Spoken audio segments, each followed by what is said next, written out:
Olá, agora falaremos sobre o diagnóstico e tratamento da tuberculose. Então, o diagnóstico pode ser clínico, radiológico e pela coleta de escarro. Então, uma junção desses fatores pode levar ao diagnóstico da tuberculose. A tuberculose pulmonar primária, ela tem como, normalmente, apresentação clínica um paciente irritadiço, com febre baixa, sudorese noturna, inapetência, que é a falta de apetite, e o exame físico pode ser inexpressivo, então não pode dar muitas chances de entender que isso é uma tuberculose. Já a tuberculose pulmonar pós-primária, ela é característica, sua característica principal é a tosse, tanto seca quanto produtiva. Então, ela pode começar até seca e evoluir para produtiva. Quando produtiva, ela produz expectoração, podendo ser purulenta ou até mucoide, com ou sem sangue. Isso vai depender do grau de complexidade, né, o grau de acometimento da tuberculose, do pulmão pela tuberculose. Mantém-se sudorese noturna, anorexia, e a gente tem uma ausculta pulmonar normalmente diminuída no seu murmúrio vesicular ou até mesmo normal. Já a tuberculose miliar, ela se apresenta de forma bem intensa, né? A forma mais grave da doença. Você encontra febre, astenia e emagrecimento, a tosse normalmente produtiva, e ao exame físico a gente encontra hepatomegalia em até 35% dos casos, né? Em 30% dos casos alterações do sistema nervoso central e alterações cutâneas do tipo eritemato, máculo, pápulo, vesiculosas. Então, são alterações cutâneas com eritema, né, com alterações como se fosse lesões de pele. E a gente também tem a tuberculose extrapulmonar, que vai depender de cada lugar, né, onde ela se encontra, uma alteração específica. Então, no osso uma coisa, né, na região urotogenital de outra forma. Então, a gente vai focar aqui na alteração pulmonar. Já o diagnóstico radiológico, ela pode ser encontrada através, por exemplo, de alterações cavitárias, como, por exemplo, nesse primeiro raio-x, nós temos aqui uma cavidade, neste outro nós temos aqui duas cavidades aqui no ápice direito, e vendo podendo ver aqui também as cavernas por uma tomografia computadorizada de tórax. Então, aqui são duas cavernas também bem importantes. Dentro desse esse outro exame de imagem aqui, uma outra radiografia, a gente pode encontrar nódulos calcificados, né, difusos aqui, onde mostram as setas. E a gente também pode ver opacidade alveolar intersticial aqui nesse ápice esquerdo, que são características da tuberculose.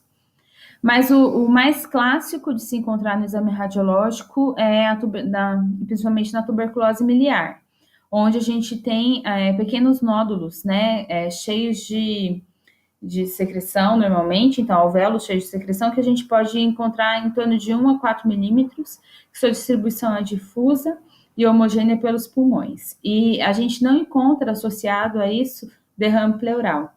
Então, nessa forma da doença, a baciloscopia do escarro costuma ser negativa. E a gente vai falar logo mais sobre a baciloscopia. Então, a gente tem aqui essa imagem. Visto mais de perto, então, pequenos nódulos, que também é conhecido como padrão algodonoso. Então, o diagnóstico é através do escarro, né, coleta de escarro. A gente tem a baciloscopia direta, que permite, então, você coleta o escarro e ela permite detectar 60% a 80% dos casos com tuberculose pulmonar. É um exame feito em microscópio, onde identifica-se os bacilos álcool-ácido resistentes, que são os bacilos Bar. Né? É até feio falar bacilos Bar, né? Que é uma redundância. Então, é encontrado Bar. E também existe a cultura de secreção. Por quê? Em 60% a 80% dos casos, pela baciloscopia, a gente encontra, né, o Bar. Porém, 40 ou nos 20% dos casos que não foram detectados pela baciloscopia, a gente precisa ter certeza, então realiza-se a cultura de secreção traqueal. E é um método de elevada especificidade e sensibilidade do diagnóstico da tuberculose. Nos casos pulmonares, como baciloscopia negativa, a cultura de escarro pode aumentar em até 30% o diagnóstico bacteriológico da doença. Então, é um dado um pouquinho mais preciso. E como saber se você é portadora sintomática da bactéria da tuberculose? Né? Esse diagnóstico de infecção latente. A gente faz a prova tuberculínica, o PPD. É a inoculação subcutânea de proteínas do bacilo Koch morto. E após essa inoculação, após 48, 72 horas, é feita a avaliação do grau de reação, né, do corpo ao material inoculado. Então, eles fazem a inoculação e aí depois vem como o seu corpo reagiu. Se reagiu muito ou reagiu pouco, vai mostrar, então, se você já teve contato ou não com a tuberculose. O seu tratamento, né, quando seguido, a doença é curável em praticamente 100% dos novos casos, né, nas novas ocorrências, desde que a pessoa seja sensível aos medicamentos antituberculose, que sejam obedecidos os princípios básicos da terapia medicamentosa, que haja a adequação e operacionalização do tratamento, então que isso faça que o tratamento seja realmente feito adequadamente, seguindo as normas, tá? No Brasil, é determinado um padrão de tratamento para a tuberculose, que tem a fase intensiva, que dura 2 meses, e a fase de manutenção, que dura mais 4 meses, totalizando 6 meses. E os fármacos utilizados é isoniazida, rifampicina, pirazinamida e etambutol. Essas são as 4 medicações utilizadas no tratamento da tuberculose no Brasil. A maior parte das pessoas serão tratadas pelos esquemas padronizados, então é feita uma padronização e receberá o tratamento e acompanhamento na atenção básica. A resolução dos sintomas mais os efeitos colaterais, né, normalmente é resolutivo do abandono do tratamento. Porque se você para de tomar um antibiótico, você acaba tornando cepas, né, multiresistentes do bacilo de Koch.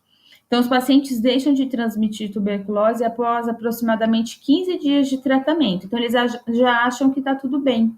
Porém, podem voltar a ser bacilíferos se não completarem o curso dos 6 meses de antibiótico. Então, tuberculose não tratada pode levar a sepse grave e até morte.